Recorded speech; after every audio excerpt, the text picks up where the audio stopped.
Parang teenager lang, boss, ah. May pa-teddy-teddy bear ka at pabulaklak pa. Marco, gusto mo mawala ng trabaho? Tumahimik ka. Ang malaman pa ni Emma na may sorpresa ako sa kanya. Tingin mo pagawain ko to? Nag-effort ako kaya huwag mong sisirain. Buksan mo na nga yung pinto. Para man may pakinabang ka.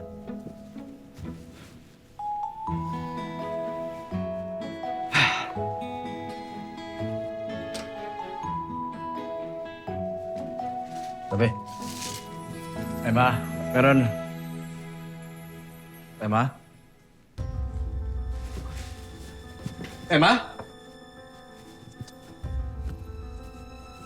Emma?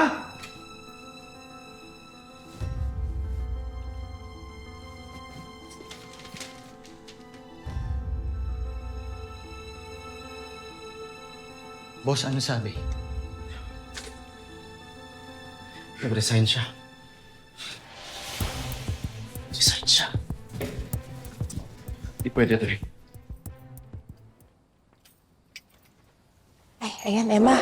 Pasok ka. Ayan. Akin na yung isa. Tulungan na kita. Halika. Ay, maupo ka muna dyan.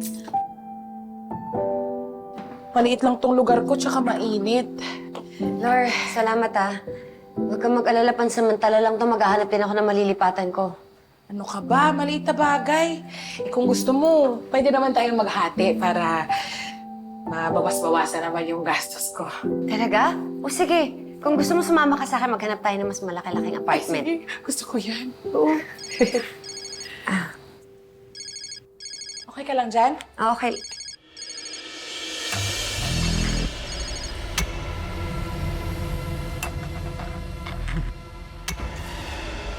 Marco, hanapin mo siya. Boss, saan ko naman siya hanapin?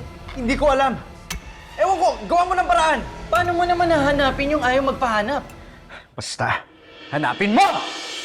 Umalis ka na dito, naiinis ako sa'yo eh!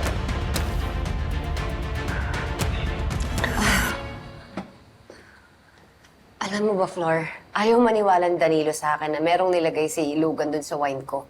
At hindi din siya naniniwala na nagsabwatan si Jade at si Logan. Patunayan ko daw na inosente ako. Bakit ko naman kailangan patunayan yun? Nagsasabi ako ng totoo. Ano naman eh.